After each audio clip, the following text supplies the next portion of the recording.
because we were planning some extrusion, but finally we cut it the aligner distal to 5, so extrusion didn't happen because these anterior extrusion attachments should be linked or staged together with posterior intrusion. So I was planning anterior extrusion, but it didn't happen because I was trimming the aligner. Okay, so thank you for that. Also, in regards to central incisors, Dr. Helena is asking, are you not worried about or afraid about devitalization of the central incisors? Because you mentioned that the patient wears the aligners during space closure. I've only had one ankylosis procedure with aligners and one with fixed appliances. It was in both cases a canine, which stopped moving during the treatment and got ankylosed and got a necrosis in both cases. But I've never had a problem with an incisor, devitalization or any other thing.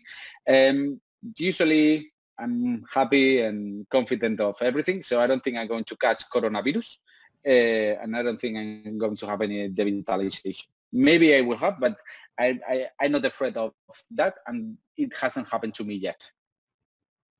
Okay, thank you for that.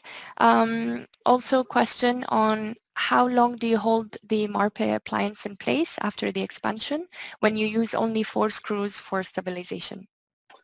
8 or 9 months. In some cases, I can leave it I can remove it at 6 or 7. We have a soft tissue issue, but only if I am wearing an orthodontic device, but usually around 8 to 9 months. Okay, thank you for that. A request from a doctor, if you can share with us the protocol of expansion according to the age, and when would you stop, and how long would it take for the crossbite to be corrected? Okay, so the protocol, as I was saying, is not mine. I think the protocol doesn't have the paper from which it was taken. Probably it is before the paper, but I will place it. But it's in between less than 30 years, I would say 2 activations per day, more than 30 years. 4 activations per day. It's a modification of this chart from Dr. Moon. Depends on the size of the screw, but usually in less than a month, you have the space. This is important. You're going to see in social media, I have them also in my office, cases with 5 millimeter diastema on the anterior segment. In these cases, it is because we have used 2 MARPEs. With one MARPE, you will expect, from my clinical experience, around 2 millimeters. Okay, thank you. Because because the first one opens the suture, and it's taking a lot of strength and screw bending and everything, and the second one, whenever the suture is open, is expanding a lot. Okay. There is a question on how much arch length did you gain after expansion with MARPE? We lose arch depth. Mm-hmm.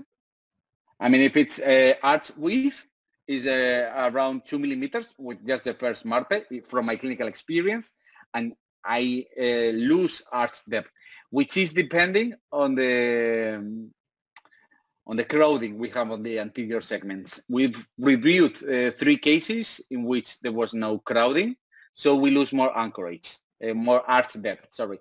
If we have crowding, we tend not to lose arch depth. Okay.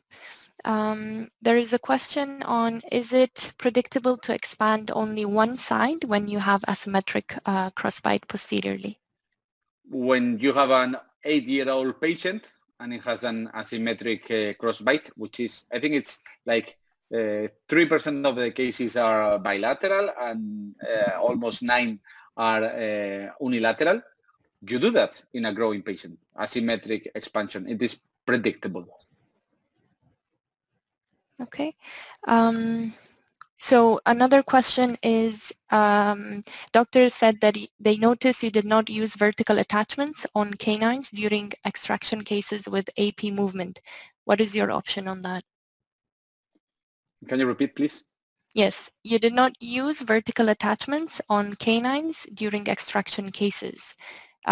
So what is your option on that?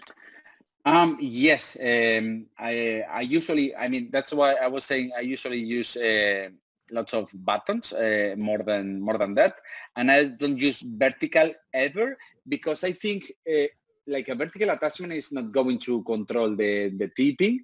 I prefer a optimized root control attachment, or an extrusion attachment, like a horizontal attachment, even to that. But I will never use vertical attachments, because I don't think it is creating this root movement it is supposed to create. But that's a point of view. That's why I would go for extrusion, like optimized for extrusion, horizontal, to increase this extrusion, I was saying, especially in class 3 cases, and especially have optimized root controls, the double attachment with a couple of forces. Perfect. Thank you for the detailed answer on that. So on attachments as well, a doctor is asking, when you rescan, do you remove the attachments or leave them on?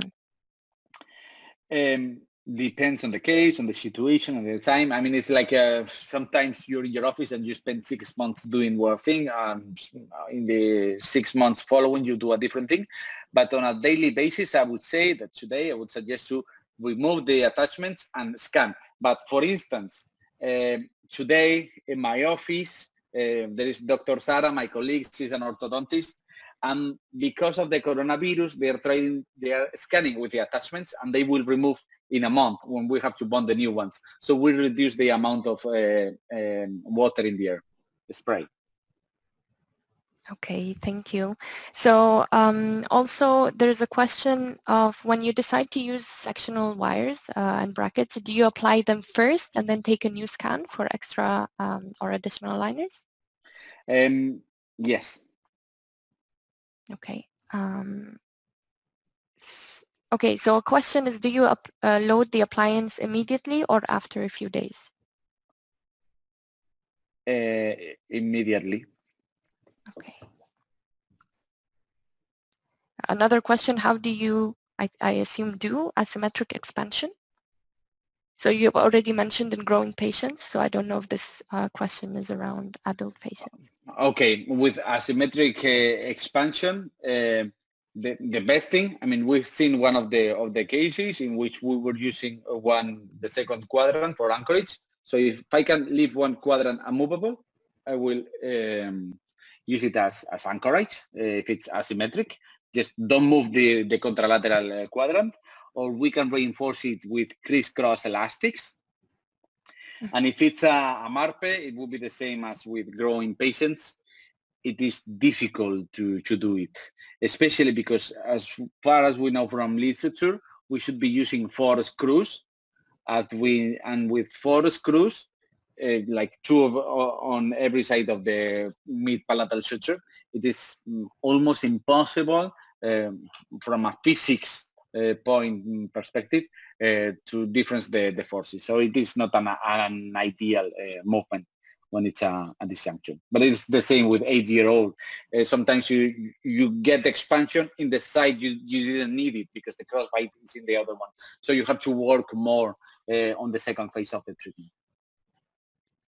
Okay, thank you. Another question is, can we use TADs to mesialize molars in order to avoid the bowing effect? Yes, we can. But probably you're going to need sectional wires too, or you're going to use power arms. I've shown it in the pictures, and that's more predictable. But I try to keep it simple. Even with TADs, we have to plan the movement, and we have to use power arms. So if I can solve it with a power arm, with 2 power arms and no TAD, it is much better for me or for the patient. Okay, Thank you. So here it's more of a question in regards to the first case with Marpe. So in the first case, the crossbite was not severe. The doctor is asking, why did you still decide to use Marpe?